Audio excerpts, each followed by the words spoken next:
Շնորհակալություն, ես այսօր, ինչպես մի քանի շաբաթ առաջ էլի անդրադառնալու եմ Infocom լրատվական կայքին եւ իրենց կատարած հերթական սենսացիոն բացահայտմանը, ժողովուրդ ջան, սենսացիոն բացահայտում է տեղի ունեցել, պարզվել է, որ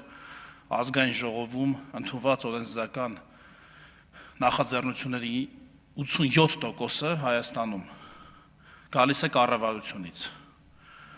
Այս բացահայտման ֆանտաստիկան այն չի, որ 87%-ը գալիս է կառավարությունից, որտեղ ամբողջ աշխարհում եւ բոլոր խորհրդարանական ժողովրդավարություններում մոտավորապես 85-ից 90%-ը նախաձեռնությունների գալիս է կառավարությունից։ Սենսացիան այն է, որ այդ մասին որևէ լրատվական գրել է, որտեղ դա համընդհանուր դա պարզ բան է, ասենք ոնց որ գրեին բացահայտվեց, որ երկրագունդը կլոր է։ Բայց ու այդ նյութի մեջ բնականաբար անդրադարձ կար ինձ, եւ որ ես չեմ բերել ոչ մի օրենսդրական նախաձեռնություն, եւ այդ ֆոնի վրա եւ ես համարձակվել էի, ուրեմն կասկածի տակ դնել իրենց անցած հրապարակման պրոֆեսիոնալիզմը եւ այլն, ես հիշեցնեմ իրենց անցած հրապարակման նյութը ինչի մասին էր։ Նյութը այն մասին էր, որ 202 ընկերություն կառավարությունից ստացել է մաքսային արտոնություն, եւ այդ 202-ից 11-ը ԿՊԻ-ին կամ Իմ Քայլի հիմնադրամ, то есть ԿՊԻ-ին եւ Իմ Քայլի հիմնադրամին կատարել էին 110 միլիոն դրամի նվիրատվություն եւ իրենք դրա մեջ տեսել էին կոռուպցիա։ Ես եւս մեկ անգամ Infocom-ի մեր սիրելի գործընկերների մոտ բացատրեմ էլի իրանց սխալը որն է։ Ուրեմն հարգելի Infocom, չի կարելի որևէ խմբի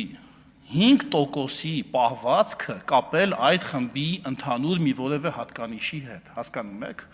Նման վերլուծություն հնարավոր չի անել։ Օրինակ դուք չեք կարող ասել, այդ տեսեք, մենք վերլուծեցինք, մենք հաշվեցինք, տեսանք, որ ազգային ժողովի 107 պատգամավորների 5%-ը առավոտյան գնում է մարզասրահ եւ հետեւություն, ստեղից հետեւում է, որ պատգամավոր դառնալը նպաստում է նրան, որ առավոտյան մարդիկ գնան մարզասրահ։ Ո՞նց է հետեւում։ Իսկ նայեք ընդհանրապես մարդկանց քանի տոկոսն է գնում մարզասրահ։ Կարող է պարզվի էլի 5%-ն է գնում մարզասրահ, բժիշկների, ուսուցիչների, լրագրողների։ Սա ինչ վերլուծություն է։ Հիմա էլ եմ ասում, ասեք ինչ եք վատնում ձեր դրամաշնորհատուների գումարները։ Հիմա ես մյուս հանճարեղ վերլուծության մեջ, ասում եմ բերել են ոչ մի նախաձեռնություն, օրենսդրական նախաձեռնություն չեն բերել։ Հիմա բացատրում եմ ձեզ։ Կներեք, եթե մի քիչ կարող մեծամիտ հնչի, բայց դուք ուղղակի այլտեղ չեք թողնում մարդուն։ Օրինաստեղծ գործունեությունը բաղկացած չի միայն օրենքի նախագիծ բերելով։ Օրենքի նախագիծը գրվելու պահից հետո տասնյակ անգամներ քննարկվում է աշխատանքային քննարկումներում։ Դրանք հրապարակային չեն։ Եթե կառավարությունն է բերում, կառավարությունում է քննարկվում։ Հետո գալիս է այստեղ այդ հանձնաժողովի աշխատանքային, գլխադասարանի աշխատանքային քննարկումն է քննարկվում։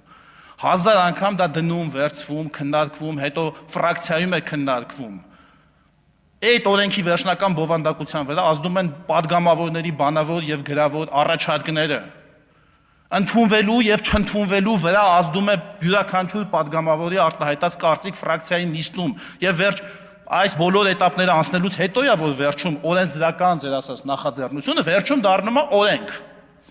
Բայց ինչի՞ մոտ հարցում չեք արել, ես քանի օրենսդրական նախաձեռնության քննարկման եմ մասնակցել, քանի առաջարկ եմ ներկայացրել, քանիսն է ընդունվել, քանիսը չի ընդունվել։ Գիտեք ինչի՞ չեք կարող անել, որովհետեւ դուք չեք կարող որակական վերլուծություն անել։ Գիտեք որ նա որակական վերլուծությունը չշփոթեք սա որակյալ վերլուծության հետ, որակի անորակի հետ կապ չունի։ Սա երևույթի